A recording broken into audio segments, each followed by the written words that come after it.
नमस्कार and welcome to Dronacharya education friends. आज का इस वीडियो में हम डिस्कस करेंगे teaching aptitude and educational GK का कुछ इंपॉर्टेंट क्वेश्चंस, जो कि ये एमसीक्यू सीरीज का पार्ट नंबर 2 रहेगा। ठीक है, तो चलिए दोस्तों आज का इस वीडियो को शुरू करते हैं। सो फर्स्ट क्वेश्चन है, which of the following is the lowest level of teaching. निम्नलिखित में से कौन सा शिक्षण का निम्नतर स्तर रहेगा। ठीक है, टीचिंग का जो कि सबसे लोएस्ट लेवल है। ऑप्शन में है एप्लीकेशन, अंडरस्टैंडिंग, मेमोरी, रिफ्लेक्टिव। तो यहाँ पर राइट आंसर रहेगा जो कि मेमोरी लेवल ऑफ टीचिंग जो कि रहेगा ये लोएस्ट लेवल ऑफ टीचिंग है। यहाँ पे जो कि रोट मेमोराइजेशन आप फैक्ट याद रखेंगे, यहाँ पे डेफिनेशन को याद रखेंगे, मेमोरी यहाँ पर मेमोरी लेवल ऑफ टीचिंग में, तो ये लोएस्ट लेवल ऑफ टीचिंग रहेगा। ठीक है, और हाईएस्ट लेवल ऑफ टीचिंग जो कि रहेगा यहाँ पे रिफ्लेक्टिव लेवल ऑफ टीचिंग, जो कि ये हाईएस्ट लेवल ऑफ टीचिंग होता है। ठीक है, तो इसको आप पढ़िएगा जो कि लेवल ऑफ टीचिंग में ये सारी चीज़ जो कि यहाँ पर आपका स्टेजेस रहता है, इसको आपको पढ़ना है। ठीक है, नेक्स्ट, स्वयं platform facilitates hosting of all courses taught. तो स्वयं प्लेटफॉर्म में कौन कौन सा कोर्स जो कि यहाँ पे पढ़ाया जाता है। ठीक है, क्योंकि यहाँ पे कोर्स होता है, यहाँ पे आपका राइट आंसर रहेगा जो कि from class 9 to PG level, 9 से लेकर पीजी लेवल तक जो कि यहाँ पर आपका कोर्सेस रहता है स्वयं प्लेटफॉर्म में। ठीक है, तो ऑप्शन नंबर बी यहाँ पर आपका सही है। यहाँ पे और एक क्वेश्चन जो कि आपका आ जाता है, जैसे कि स्वयं का फुल फॉर्म पूछा जाता है। ठीक, तो इसका फुल फॉर्म जो कि रहेगा study webs of active learning for young aspiring minds, तो इसका फुल फॉर्म रहेगा।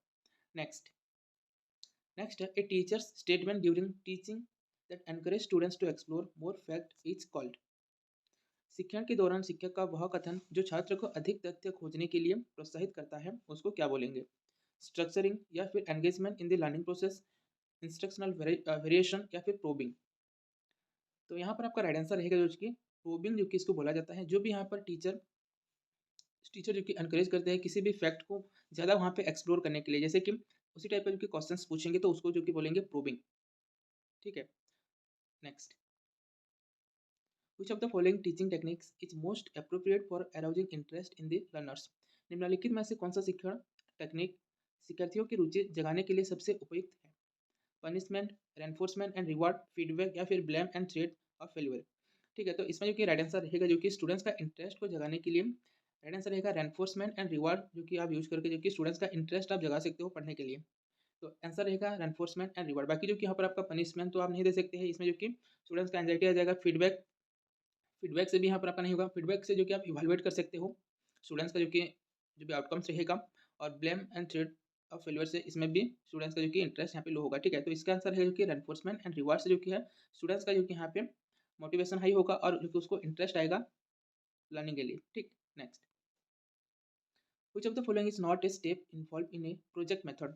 तो इनमें से कौन सा एक स्टेप नहीं है प्रोजेक्ट मेथड का। ऑप्शन है एस्टिमेटिंग, प्लानिंग, रिकॉर्डिंग, या इम्प्लीमेंटिंग। तो यहाँ पर राइट आंसर रहेगा जो कि एस्टिमेटिंग। एस्टिमेटिंग जो कि एक मतलब यहाँ पे स्टेप नहीं है प्रोजेक्ट मेथड का। बाकी जो कि यहाँ पर आपका प्लानिंग, रिकॉर्डिंग, इम्प्लीमेंटिंग, इवैल्यूएटिंग, तो ये सारा जो कि रहेगा, बट यहाँ पे एस्टिमेटिंग जो कि नहीं है प्रोजेक्ट मेथड का एक स्टेप। नेक्स्ट नेक्स्ट है, which of the following is not a teaching skill. इनमें से कौन सा जो कि शिक्षण कौशल नहीं है, टीचिंग स्किल यहाँ पे नहीं है। Skill of stimulus variation, skill of enforcement, skill of problem solving, या फिर स्किल ऑफ एक्सप्लेनेशन। तो यहाँ पर राइट आंसर रहेगा जो कि स्किल ऑफ प्रॉब्लम सॉल्विंग। तो ये जो कि एक यहाँ पे टीचिंग स्किल नहीं होगा। प्रॉब्लम सॉल्विंग में यहाँ पर आपका कॉग्निटिव डोमेन, जैसे कि यहाँ पर आपका मेंटल एक्टिविटी जो कि यहाँ पर आपका आ जाता है। स्टूडेंट जो कि है खुद से जो कि है मतलब ट्राई करता है उसका मेंटल एक्टिविटी से प्रॉब्लम सॉल्व करने के लिए। बाकी जो कि यहाँ पर हम देखें तो स्टिमुलस वेरिएशन जो कि यहाँ पर आप कर सकते हो स्टूडेंट, मतलब आप जब पढ़ाते हो तो वहाँ पे जो कि आपका टोन्स को आप चेंज कर सकते हो, जो कि आपका मेथड चेंज कर सकते हो। स्टिमुलस वेरिएशन जो कि आप यूज कर सकते हो।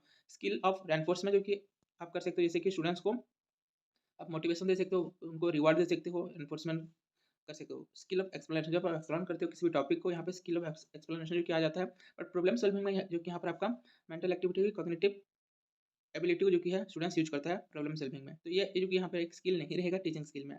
ठीक है, तो ऑप्शन नंबर सी जो कि यहाँ पर आपका राइट आंसर रहेगा।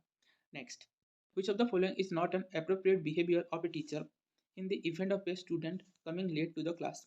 किसी छात्र के कक्षा में देर से आने की स्थिति में निम्नलिखित में से कौन सा शिक्षण का उचित व्यवहार नहीं है। तो किसी भी स्टूडेंट जो कि क्लास में लेट आता है तो यहाँ पे टीचर्स का कौन सा जो कि बिहेवियर यहाँ पे नहीं होगा। ठीक, avoid punishment, try to know the reason, advice the punctual, या फिर इन्फॉर्म द पेरेंट्स। तो यहाँ पर हम देखें तो दोस्तों इसका आंसर जो कि रहेगा कौन सा नहीं होगा, तो यहाँ पर आंसर रहेगा अवॉइड पनिशमेंट। तो यहाँ पे आप स्टूडेंट्स को पनिशमेंट जो कि है नहीं देंगे। ठीक है, उसका रीजन क्या है समझेंगे, एडवाइस देंगे पंचुअलिटी के लिए, या फिर यहाँ पे पेरेंट्स को इन्फॉर्म कर लेंगे। बट वहाँ पे आप पनिशमेंट जो कि है नहीं देंगे स्टूडेंट्स को। तो यहाँ पर आपका आंसर जो कि रहेगा ऑप्शन नंबर ए जो कि है यहाँ पे आपका नहीं है। ठीक है, तो राइट आंसर रहेगा option number A. Next, who among the following was the chairman of the national knowledge commission of India. National knowledge commission of India का जो कि चेयरमैन जो कि कौन थे? इसका आंसर रहेगा जो कि Sam Pitroda. Option number B जो कि यहाँ पर आपका सही है, सैम पित्रोदा जो कि नेशनल नॉलेज कमीशन का जो कि चेयरमैन थे। Next, which of the following organization was established to evaluate the performance of the college and university in India। इनमें से कौन सा ऑर्गेनाइजेशन जो कि है एस्टैब्लिश किया गया था कॉलेज और यूनिवर्सिटी का परफॉर्मेंस को जो कि है इवैल्यूएट करने के लिए। ठीक है, ऑप्शन में है एनसीईआरटी, एनसीटीई, एनएएससी, यूजीसी। इसका आंसर रहेगा जो कि एनएएससी नाक जो कि होता है ये कॉलेज और यूनिवर्सिटी का जो कि है इवैल्यूएशन करता है और उसको ग्रेड देता है।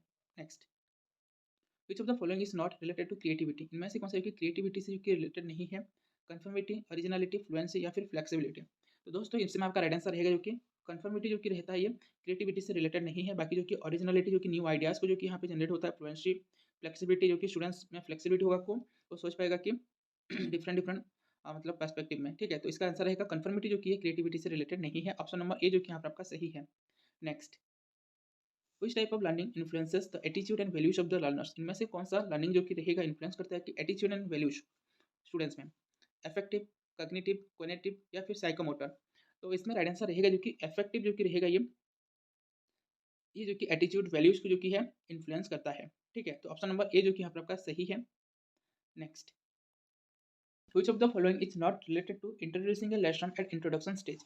इनमें से कौन सा जो कि रहेगा ये इंट्रोडक्शन स्टेज से जो कि रिलेटेड नहीं है। जब आप किसी भी लेसन को इंट्रोड्यूस करेंगे तो वहाँ पे आपका इंट्रोडक्शन स्टेज जो कि रहेगा, तो इंट्रोडक्शन स्टेज से जो कि रिलेटेड नहीं रहेगा। तो यहाँ पर हम देखें तो ऑप्शन रहेगा असेसमेंट ऑफ एंट्री परफॉर्मेंस। जब आप किसी भी टॉपिक को आप पढ़ाने जा रहे हो तो वहाँ पे एंट्री परफॉर्मेंस को जब आप देखेंगे, प्रीवियस नॉलेज को आप चेक करेंगे किसी भी टॉपिक का, तो ऑप्शन भी रहेगा असेसमेंट ऑफ प्रीवियस नॉलेज। तो ये तो सारा रहेगा इंट्रोडक्शन ऑफ लेसन का। नेक्स्ट आपका रहेगा assessment of learning outcomes of the topic being taught. तो जो भी टॉपिक आप पढ़ाने जा रहे हो तो उसका जो कि लर्निंग आउटकम्स, तो दोस्तों ये जो कि आपका रहेगा ये रिलेटेड नहीं रहेगा इंट्रोडक्शन स्टेज का। ठीक है, ऑप्शन नंबर डी जो कि रहेगा relating to the essence of the topic, विषय के सार में संबंधित। तो ये आप बोल सकते हो। बट यहाँ पर जो कि आपका लर्निंग आउटकम्स जो कि रहेगा ये आप पढ़ाने के बाद जो कि ये कर सकते हो। बट इंट्रोडक्शन स्टेज का जो कि एक मतलब स्टेज नहीं रहेगा, इससे रिलेटेड नहीं रहेगा।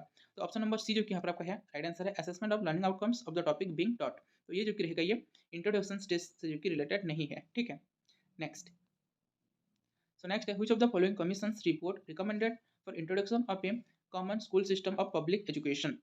तो यहाँ पर हम देखें तो कौन सा कमिटी का जो कि रिकमेंडेशन है जो कि common school system of public education का। तो यहाँ पर आपका राइट आंसर रहेगा जो कि सेकेंडरी एजुकेशन कमीशन 1952-53 जो कि रहेगा इसका जो कि रिकमेंडेशन ये था। Next, in which year was the university grant commission establish. तो कौन सा ईयर में जो कि यूनिवर्सिटी ग्रांट कमीशन जो कि यूजीसी जो कि है एस्टैब्लिश किया गया था? 1948, 1949 या फिर 1952, 1953। तो इसमें जो कि आपका राइट आंसर रहेगा जो कि 1953 जो कि इसका राइट आंसर रहेगा। यहाँ पे आप देख सकते हो the university grants commission came into existence on 28 November 1953 and became a statutory organization of the government of India by an act of parliament in 1956। तो 1956 में क्या हुआ था? ये स्टेटूटरी बॉडी जो कि हुआ था जो कि पार्लियामेंट में एक एक्ट के दौरान for the coordination and determination and maintenance of the standard of teaching, examination and research in university education, जो कि हायर एजुकेशन से रिलेटेड रहेगा। यूनिवर्सिटी को जो कि ग्रांट्स दे देता है। ठीक है, तो ये आपका यूजीसी से रिलेटेड रहेगा। ठीक, नेक्स्ट जो कि यहाँ पर आपका होमवर्क है, which one is not a salient feature of the Indian Constitution। भारतीय संविधान का कौन सा प्रमुख विशेषता नहीं है, एक salient feature नहीं है इंडियन कॉन्स्टिट्यूशन का? Parliamentary form of government, provision for amendment of the constitution, double citizenship या फिर सेक्युलर शिफ्ट। तो यहाँ इनमें से कौन सा एक साइलेंट फीचर नहीं रहेगा? आपको कमेंट सेक्शन में लिखना है, जिसका आंसर राइट होगा वहाँ पे हम आपको हार्ट दे देंगे। ठीक है, तो दोस्तों आज का इस वीडियो में इतना ही था। आपको ये वीडियो अच्छा लगा तो वीडियो को एक लाइक कर लीजिएगा एंड अपने दोस्तों के साथ भी शेयर करिए। So thank you friends, thank you for watching.